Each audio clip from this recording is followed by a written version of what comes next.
She pulled a tin recipe box off the shelf, not knowing the caramel cake inside had no measurements, just a name. 30 heirloom cakes fed this country. Almost none survived. This was a decade balanced right between two worlds. Sugar and butter rationing had only just ended, so women still remembered stretching a dozen eggs across a month of baking. At the same time, the first boxed cake mixes were showing up on grocery shelves, and most homemakers looked at them sideways. A real cake, in most houses, still meant flour on the counter and a name attached to the recipe, usually a mother's or a grandmother's. Let's start with the one everybody who grew up Southern still argues about. Jam cake was spiced layers, thin and dark, held together with blackberry or muscadine jam instead of frosting between every layer, then wrapped in a cooked caramel icing. It was a Christmas cake in a lot of Appalachian and Southern households, made once a year, and the jam was almost always something the family had put up themselves the summer before. Caramel cake was the one that separated the confident cooks from everyone else, because the icing meant standing over a pot of sugar and cream, watching it turn from pale gold to deep amber without ever quite scorching. There was no thermometer most women trusted for it. You watched the color, you smelled it, and you learned the exact moment to pull it off the heat by making it wrong a few times first. In a lot of Southern families, this cake was the wedding cake. Lady Baltimore cake has a strange origin for a kitchen staple. It came from a 1906 novel where a character describes a white cake layered with raisins, nuts, and figs under a snowy boiled frosting. Charleston bakeries picked it up, and by the 1950s it had become a real, requested special occasion cake across the South, especially for weddings, even though most people baking it had never read the book it came from. Lord Baltimore was the quieter partner cake, built specifically so nothing in the kitchen went to waste. Lady Baltimore used only egg whites, so Lord Baltimore, a yellow cake filled with macaroon crumbs, almonds, and candied cherries, used the leftover yolks. A careful cook could bake both cakes from one carton of eggs and throw nothing away. That kind of pairing was completely ordinary thinking in a post-war kitchen. Prune cake does not sound like a celebration food, but in the 1950s it was one of the most reliable cakes a woman could bring to a funeral or a church supper. Spiced, dense, and dark, it stayed moist for days without refrigeration, which mattered when a covered dish had to sit out on a table for hours. Prunes also kept well in the pantry all winter, so the cake could be made any time of year regardless of what fruit was actually in season. Tomato soup cake sounds like a joke until you understand what a can of condensed tomato soup actually does in a spice cake. It adds acid, sweetness, and a reddish tint that people mistook for cocoa, all from one pantry can that already existed in nearly every 1950s kitchen for lunch. It was often finished with a plain cream cheese icing. Home economics bulletins printed this recipe seriously, right alongside every other cake in the collection, because it worked, and it was cheap. Sauerkraut chocolate cake is the one that gets the biggest gasp today, and it was completely mainstream then. Rinsed, well-drained sauerkraut folded into chocolate batter breaks down in the oven into something closer to shredded coconut in texture, disappearing entirely into the crumb while adding moisture. Nobody could taste sauerkraut in the finished cake. It was a genuinely clever way to stretch a cabbage crop that had already been preserved for winter into a dessert. Mayonnaise cake solved a problem in one jar. Jarred mayonnaise already contains egg, oil, and a little acid, so swapping it in for all three in a chocolate cake meant a homemaker could bake without cracking a single egg. Hellmann's and Duke's were pantry staples in a way raw eggs sometimes were not, especially for families stretching a grocery budget. It is one of the clearest examples of Depression-era thinking that simply carried straight into the 1950s. Wacky cake, sometimes called crazy cake, had no eggs, no milk, and no butter at all, which sounds impossible for a chocolate cake until you see the trick. Vinegar poured into a well of baking soda creates a quick chemical rise right there in the baking pan, no mixing bowl required. It came directly out of the Depression, when dairy and eggs were simply not available to stretch, and plenty of families kept making it through the 1950s because it was fast, cheap, and genuinely good. War cake carried its name straight out of the First World War and never quite let it go.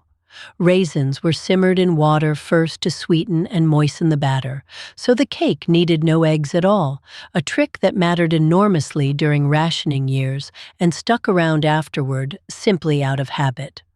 By the 1950s, some families still called it war cake, even though the war it was named for had ended decades earlier. The name outlived the reason for it. Icebox cake only became a real home dessert once refrigerators replaced literal blocks of ice in American kitchens.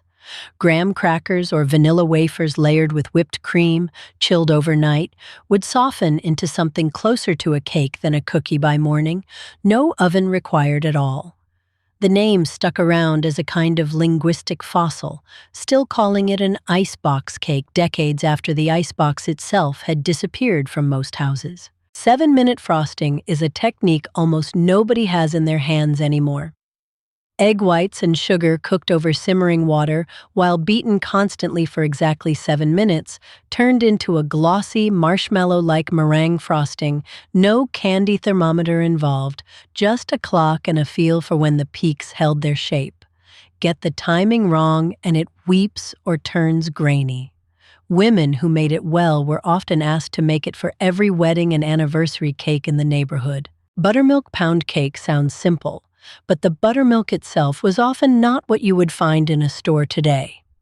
Real, cultured buttermilk was the leftover liquid from churning butter at home, and as home butter churning declined through the 1950s, women increasingly soured sweet milk themselves with a spoonful of vinegar or lemon juice and let it sit. The cake that came out of it, dense and tight-crumbed, was prized precisely because it kept well and sliced clean for days. The 1-2-3-4 cake was less a recipe than a ratio: 1 cup of butter, 2 cups of sugar, 3 cups of flour, 4 eggs, and it was memorized rather than written down in a huge number of American households.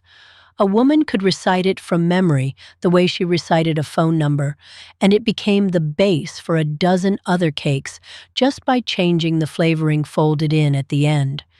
It is one of the clearest examples of a recipe that lived entirely in a cook's head. Vinegar found its way into more 1950s cakes than most people realize today, standing in for citrus when lemons or oranges were too costly or simply out of season in a given region.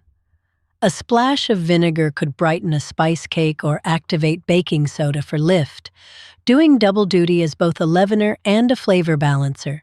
It is a quiet example of how much substitution logic ran underneath what looked, on the surface, like an ordinary family recipe. Fig preserve cake depended entirely on what a family had put up the summer before: spiced batter folded around home-canned fig preserves from a tree that likely grew in someone's own backyard. In parts of the South, a fig tree was practically a fixture of the yard, and a bad preserve season one year could mean skipping the cake entirely the next. That kind of direct link between a specific tree and a specific dessert is almost unimaginable in how most people eat now. Applesauce spice cake ran on the same logic as the fig cake, built to use a pantry shelf lined with jars of home-canned applesauce rather than fresh fruit that might not be in season. It meant a family could have a fruit-based cake in the middle of February just as easily as in October. The spices, cinnamon, cloves, sometimes a little allspice, did the work of making a plain jar of preserved fruit taste like a proper dessert rather than baby food. Jelly roll cake turned a thin sheet of sponge cake into something that looked far more impressive than the effort it actually took, rolled around a layer of jam while still warm so it would hold its shape once cooled. It was the cake a woman pulled out when company was coming, and she needed something that looked composed rather than plain, and it traveled well too, wrapped in wax paper for a covered dish supper across town.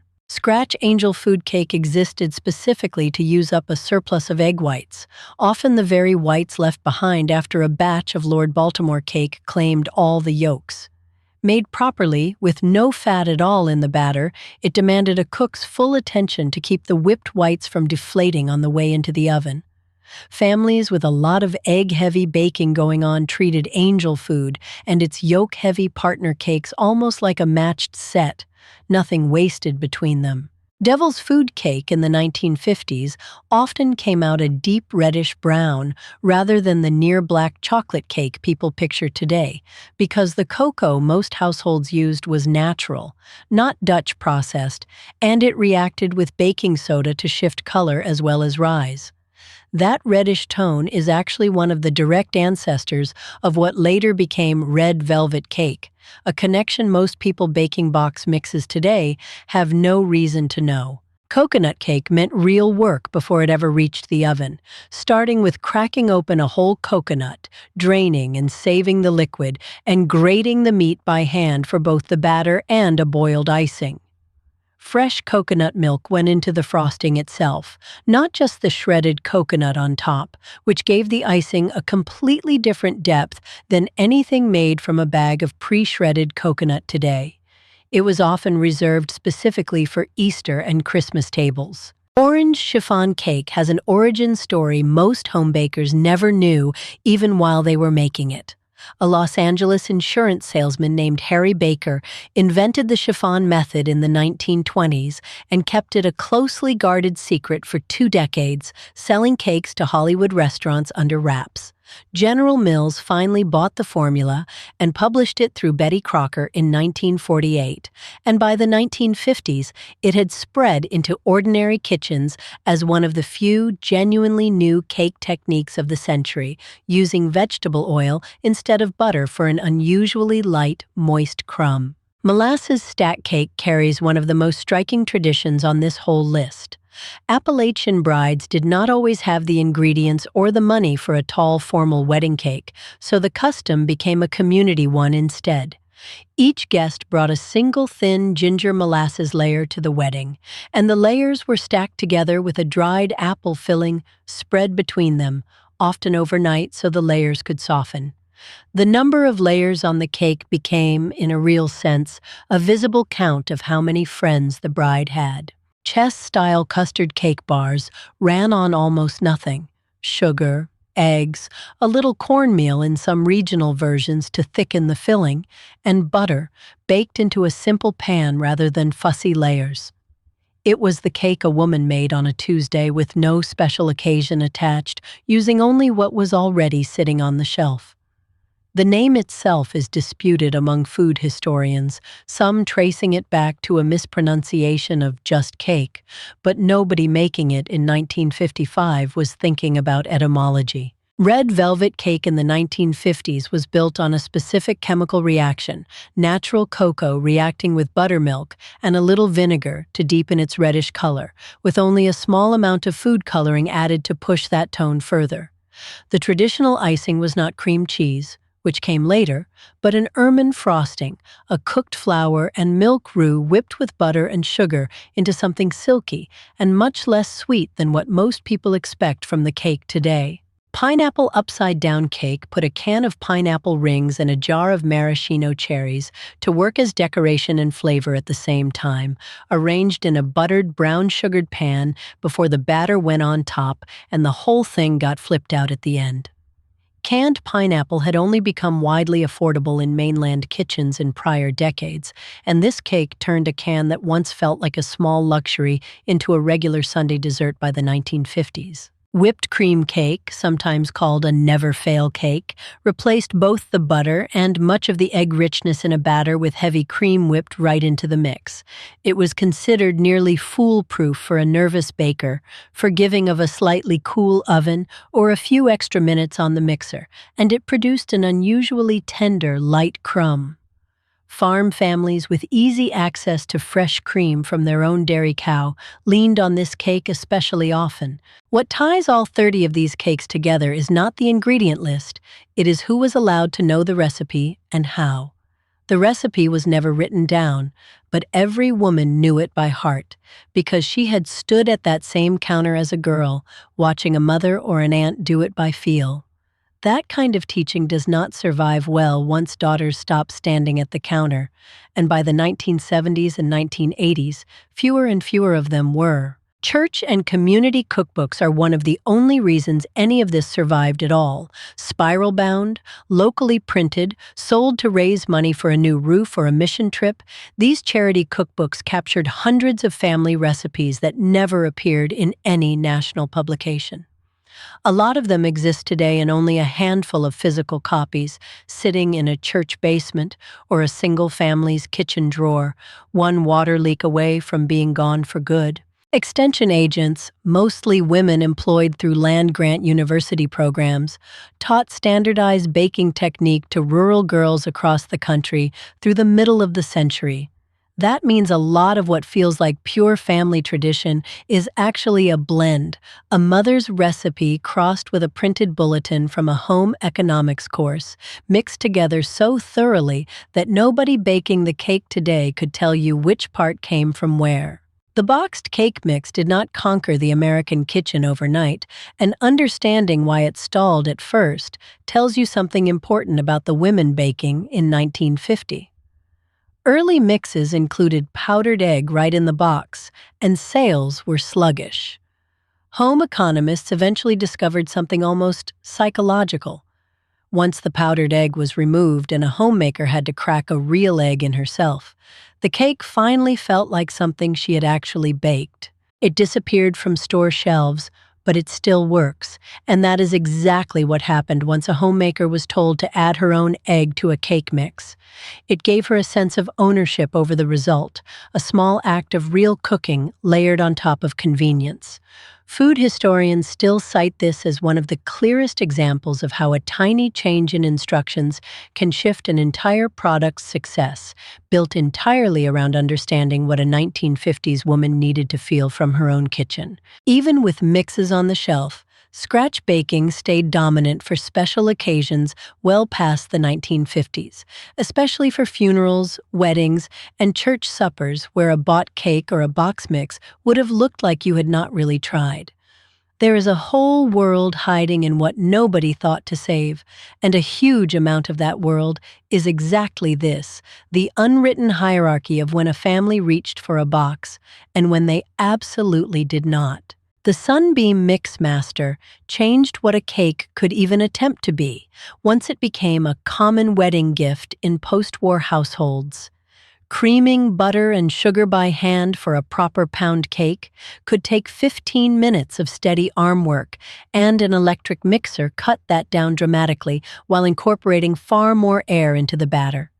Cakes that had once been dense and heavy started coming out noticeably lighter, and that shift in texture is baked right into a lot of 1950s recipes without anyone saying so directly. Crisco and other hydrogenated shortenings sat at the center of most scratch cakes in this decade, prized specifically for staying stable and solid at room temperature in kitchens without reliable air conditioning. A cake made with shortening held its shape and its moisture through a hot covered dish supper in a way a purely butter-based cake sometimes could not. It was a practical choice as much as a flavor one, and it shaped the texture of an entire generation's idea of what cake should feel like. Measurements on these recipe cards read like they were written for someone who already knew what they meant. Butter the size of an egg, a coffee cup of sugar, flour enough to make a soft dough. These were not vague because the women writing them were careless. They were precise for a kitchen culture built on watching and repeating, not on a standardized cup and spoon. That is a large part of why passing these cakes down today is genuinely difficult. The units themselves were never fully universal. A woman's signature cake carried her name at every church supper and covered dish gathering, not the cake's name. Neighbors did not ask for the jam cake recipe, they asked for Mrs. Whitfield's jam cake, and the two were not quite interchangeable in anyone's mind. When that specific woman passed away, her exact version of the cake often went with her because the recipe had never been fully separated from the person who made it. There is a particular kind of estate sale discovery that shows up again and again in family stories. A metal or wooden recipe box found in a closet after a grandmother's death, filled with handwritten cards and clipped newspaper recipes, some for cakes nobody left alive has ever actually tasted. The recipe survives on paper. The knowledge of what it was supposed to taste like, how thick the batter should have been, does not survive with it. Your grandmother knew something they stopped teaching, and nowhere is that clearer than in a cake like burnt sugar cake, which required deliberately pushing a pot of sugar right to the edge of scorching to build a syrup that flavored both the cake and its icing. A daughter learning this cake was not handed a written formula, she was handed a pot and told to watch the color, and being trusted with that pot at all was treated as a real milestone in a girl's kitchen education. Regional differences show up sharply once you compare these cakes side by side. Southern and Appalachian kitchens leaned hard on jam, caramel, and coconut cakes tied to specific occasions. Midwestern farm kitchens leaned on cream and buttermilk cakes built around what a family's own dairy cow produced. Pennsylvania Dutch country had its own dense, spiced traditions closer to chouflé pie than to a Charleston wedding cake, and each region genuinely believed its own version was simply how cake was supposed to be made. The kitchen remembers, even when we forget, and that shows up in small details that outlast the recipe itself. The specific bowl always used for a certain cake. The wooden spoon worn smooth on one side from decades of the same stirring motion. A particular oven rack position that a family swore by for reasons nobody could fully explain.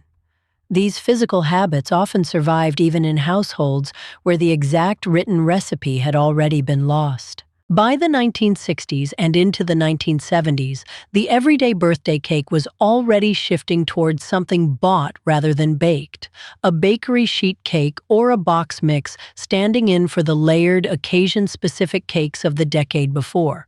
It was not a dramatic break so much as a slow one, a few less Saturdays spent teaching a daughter the caramel icing, a few more trips to a bakery counter instead, until an entire skill set had quietly thinned out across a generation. It is worth being honest about what this decade was not. The 1950s were not some perfect golden age where every cake turned out beautifully and every family gathered happily around it.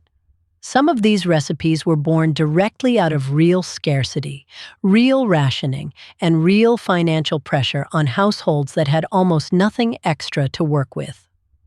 The ingenuity is genuinely admirable. The circumstances that demanded it were not something to romanticize. At the same time, these were not sad, deprived recipes either, and it does a disservice to the women who made them to frame every substitution as a hardship story. A woman who could turn a jar of mayonnaise and a can of tomato soup into a genuinely good cake was exercising real skill and real creativity, not just coping. Plenty of families kept making these cakes long after the scarcity that first inspired them had eased, simply because they liked them. Take Angel Food and its yolk-heavy companion cakes as one small example of how deliberate this cooking really was. Nothing about splitting a carton of eggs between two different cakes was accidental.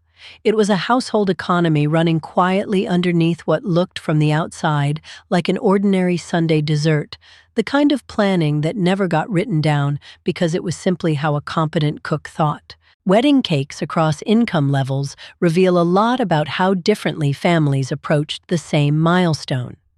A Charleston Lady Baltimore wedding cake and an Appalachian stack cake built layer by layer from what each guest could bring were serving the exact same emotional purpose, marking a marriage in front of a community, using completely different resources to get there.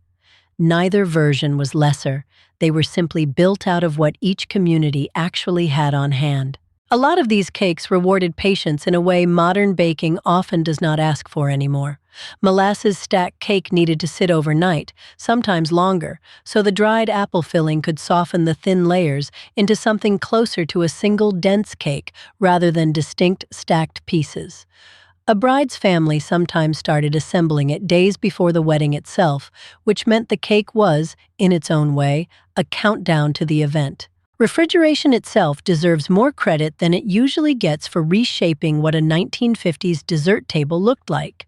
Icebox cakes, gelatin-based desserts, and anything relying on stable whipped cream simply were not practical home options until reliable electric refrigerators became common in post-war houses. A whole category of no-bake, do-ahead desserts opened up almost overnight once a family could trust a dessert to hold its shape in the fridge for a full day. Not every family had equal access to these ingredients or these appliances, and that is worth saying plainly. A rural household without electricity yet, which was still true in some pockets of the country into the early 1950s, baked very differently than a household in a growing suburb with a new electric range and a mixmaster on the counter. The same decade produced genuinely different kitchens depending on where exactly a family lived. Coconut cake at Easter and Christmas illustrates how tightly certain cakes were bound to specific dates on the calendar, rather than being an anytime dessert the way a box mix cake is today. Cracking a fresh coconut took real effort, so families reserved that effort for the two biggest holiday tables of the year. A coconut cake showing up on an ordinary Tuesday would have felt almost strange, out of place with the amount of labor it represented. Recipe swapping between neighbors functioned almost like a small local economy of its own. A woman might trade her jam cake technique for a neighbor's chess cake bars, each passing along a family secret in exchange for another, and both walking away with something new to bring to the next covered dish supper. These informal exchanges are one more reason so few of these recipes were ever formally written down and published. They moved person to person instead, across a fence or a church pew. There is a reason so many of these cakes lean spiced and dense rather than light and delicate. Spices like cinnamon, cloves, and nutmeg were relatively shelf-stable and could carry flavor a long way in a cake that otherwise relied on modest, inexpensive ingredients. A well-spiced cake could taste rich and considered even when the actual grocery bill behind it was small, which mattered enormously to a family watching every dollar. Baking day itself was often a genuinely social occasion rather than a solitary chore. Sisters, mothers, and daughters worked in the same kitchen at the same time, one creaming butter while another sifted flour, trading news and instruction in the same breath.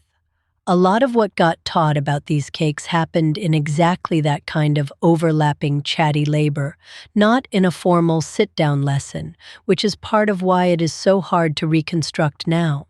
A cake stand itself carried weight in a lot of these households, often a wedding gift or an inherited piece of glass or pressed china that only came out for the cake that mattered most that week. Setting a caramel cake or a Lady Baltimore on that particular stand was its own small signal to everyone at the table that this was not an ordinary dessert. It was the centerpiece the whole meal had been building toward. Some of these recipes did get preserved almost by accident, tucked into the margins of unrelated documents, a caramel icing method scrawled on the back of a church bulletin, a cake ratio written inside the cover of a Bible where a family also kept its birth and marriage records. Genealogists and family historians combing through inherited paperwork today still occasionally turn up a lost recipe in exactly this kind of unexpected place. Not every family lost its recipes completely, and it is worth naming that some households did successfully pass a cake down, generation after generation, precisely because one daughter in each generation made a point of standing at the counter and paying close attention. Those families are often the ones you meet at a modern farmer's market or a small local bakery, still making a great-grandmother's caramel cake exactly the way it was taught to them, word for word in the doing rather than on paper. It helps to picture the actual pace of a 1950s baking afternoon, because it was slower than almost anything in a modern kitchen. Creaming butter by hand, waiting for a caramel to reach the right color by watching rather than a thermometer, letting a stack cake rest overnight, none of it could be rushed.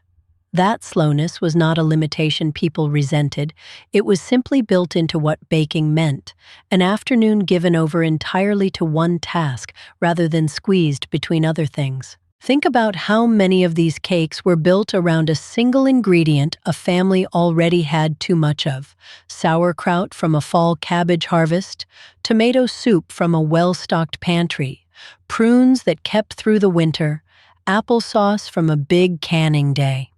Almost none of these recipes started with a shopping trip. They started with a cook looking at what was already sitting in the kitchen and asking what it could become. The decline of these cakes was not caused by any single event. It was the slow accumulation of a lot of small shifts, more women working outside the home by the 1960s and 1970s, smaller families with fewer daughters standing at the counter to learn, and a growing convenience food industry offering an easier alternative at every turn. No one moment killed these recipes. They simply had fewer and fewer chances to be taught before the women who knew them were gone. Consider how much of this history rests on objects that were never meant to last. A recipe card written in pencil that has faded, a newspaper clipping gone brittle and yellow, a spiral-bound community cookbook printed in a run of only a few hundred copies for a single church. None of it was built to survive 70 years. The fact that any of it has is closer to luck and quiet stubbornness than to any deliberate archiving effort. The Southern jam cake and caramel cake traditions in particular have some of the strongest documentation of any regional group on this list, mostly because Southern food writers and oral history projects have spent real effort over the years interviewing the daughters and granddaughters of the women who made them. Even with that documentation, the exact caramel icing timing, the precise color to pull it off the heat, remains something better learned by watching than by reading. It is easy to forget how much confidence some of these cakes actually required, given how casually the women baking them talked about it. Burnt sugar icing sits right at the edge of ruin the entire time it cooks, a few seconds too long, and the whole batch turns bitter and has to be thrown out. Making that cake regularly meant accepting occasional failure as simply part of the process, a kind of comfort with risk that a box mix was specifically designed to remove. There is something worth noticing in how many of these cakes are tied to a specific vessel or container that no longer exists in most kitchens, the exact size of a coffee cup used for measuring, a particular mixing bowl passed down with the recipe itself. Losing the object sometimes meant losing the recipe's accuracy right along with it, because the recipe and its tools were never really separate things to begin with. A lot of the recipes on this list crossed paths with each other constantly inside a single family's repertoire. A woman skilled at the 7-minute frosting might use it to top her sister's caramel cake recipe or fold her own coconut icing technique into someone else's cake base entirely. These recipes were never as fixed and singular as a modern printed cookbook suggests. They blended and drifted between women constantly, which makes any single definitive version somewhat beside the point. It is worth sitting with how much trust these recipes required, passed from an older woman to a younger one with no backup copy, no photograph of the finished result, sometimes no written note at all. If the student misjudged the timing, the color, the texture, there was no way to check her work against anything except memory and the next attempt. That is an enormous amount of faith placed in a young woman's hands and her ability to learn by doing. Modern attempts to revive these cakes run into a real problem almost immediately, because so many of the original details were sensory rather than numerical. A recipe blogger today can guess at a temperature or a baking time reasonably well, but reconstructing exactly how thick a batter should look when poured, or exactly how dark a caramel should get before pulling it off the heat, means starting mostly from scratch and rebuilding that instinct through trial and error all over again. There is a whole world hiding in what nobody thought to save, and cake is one of the clearest examples of it, because nobody in 1953 thought a caramel icing recipe needed careful preservation. It was simply Tuesday's task, or Christmas's task, something so ordinary it never occurred to anyone that it might be worth writing down for people who would come along 70 years later and want it back. What makes this list worth 30 entries instead of 5 or 10 is how much variation existed inside what looks, from a distance, like one uniform decade of American baking. Wacky Cake and Lady Baltimore Cake came from completely different economic worlds, one built to need nothing, the other built as a showpiece for a wedding. Both were entirely normal in 1950s America, sometimes in the very same town, sometimes even in the very same kitchen depending on the week. If there is a single thread running through every one of these 30 cakes, it is this: nothing about them was accidental, wasteful, or careless, even the ones that sound strange to modern ears. Every substitution, every ratio memorized instead of written, every hour spent watching a pot of caramel was a form of real expertise, developed and refined by women whose skill in the kitchen rarely got called by that word at the time. Looking back across the whole list now, from jam cake to whipped cream cake, what stands out is not the strangeness of a sauerkraut chocolate cake or a can of tomato soup in a batter. It is how much thought sat behind every single one of these choices. These women were not making do with less. They were making genuinely considered decisions inside real constraints, and that distinction matters for how we remember them. The kitchen remembers, even when we forget. And maybe that is the most honest way to close this list. Most of these 30 cakes will never be mass-produced or sold in a grocery store bakery case again, but a caramel icing color, a spiced batter smell, a particular cake stand pulled out only for special days. Those details tend to survive in the body longer than they survive on paper, waiting for someone to recognize them again. If your family had a cake like any of these, one with no written measurements, one known only by a grandmother's name, I would love to hear about it in the comments, because that is exactly the kind of kitchen history this channel exists to keep alive. Thank you for spending this time with me today, and I will see you in the next one.